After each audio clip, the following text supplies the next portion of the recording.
Paris, c'était un moment de récréation pour vous, c'était il y a quelques jours. Vous savez, dans l'émission, on aime bien faire des surprises. Alors, on savait que quelque chose pourrait fortement vous plaire. On a tenté d'organiser cette chose sans vous avertir. Donc, c'est une vraie surprise. Et c'est Juline Mareuil et Anne-Rousse Leblanc qui vous avaient donné tout d'abord rendez-vous dans le beau Paris. Et ensuite, elles vous ont accompagné dans un endroit assez inaccessible.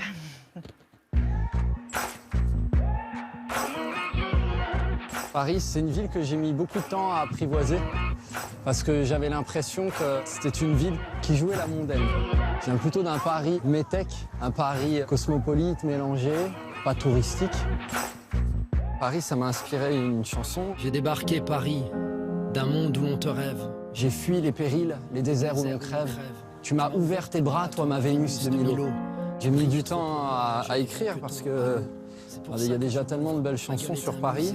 Que dire de plus que regardez comme c'est beau. Je voulais parler de ces zones obscures, de ces marges qui font la réalité de Paris, donc le Paris métèque. On n'écrit pas de poème pour une ville qui en est un. Qu'est-ce que vous lui devez, vous, à Paris? Je lui dois mon amour pour l'écriture, parce que c'est ici que tout ça s'est ancré. Au contact de toutes ces bibliothèques de quartier, parce qu'il y en a partout. Moi, je viens d'un endroit où il y a peut-être une bibliothèque pour toute une ville. Et du monde entier, on rêve d'être un écrivain fauché à Paris. Alors maintenant, vous avez préparé une surprise. J'aime bien les surprises. C'est un lieu interdit au public. Les caves du Louvre, On peut y croiser des rats. le métro, les stations fantômes du métro. Ah, génial, je rêve de rencontrer ces lieux-là. Bonjour. Bienvenue Gaël. Merci, merci beaucoup. Je vais Merci vous montrer bien. un lieu insolite. Vous êtes le seul à pouvoir y accéder.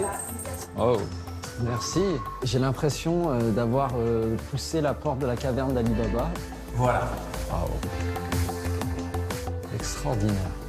Bienvenue Gaël. Bonjour. Bonjour. On a le plaisir de vous accueillir sur ce quai Un Petit Secret, où on vous propose un petit voyage dans le temps avec cette rame tout droit sortie des années 30.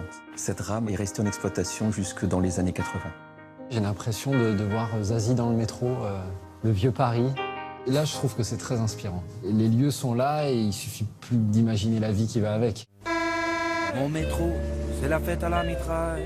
Là, j'imagine un clip là, avec une fanfare, histoire d'amour, entre une première et une deuxième classe. Me voici. Bienvenue dans la cabine de conduite. Comme on le voit, c'était un espace assez spartiate. Ah, ben là, c'est l'enfance. J'aurais rêvé d'avoir ça. Enfant, je me serais imaginé faire le tour du monde en métro. Ladies and gentlemen, vous êtes bien sur la ligne fantôme et nous allons vers le pays imaginaire. Vraiment, j'essaye d'être à la hauteur de l'enfant que j'ai été. Il était exigeant.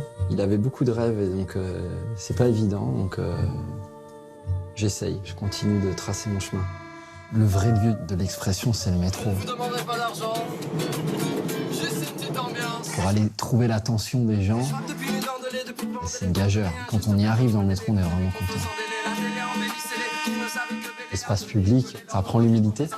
Merci beaucoup.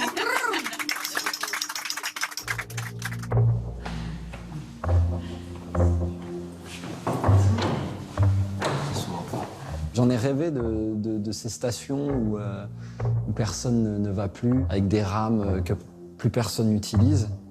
Et donc de le voir, c'est extraordinaire. Merci pour le cadeau.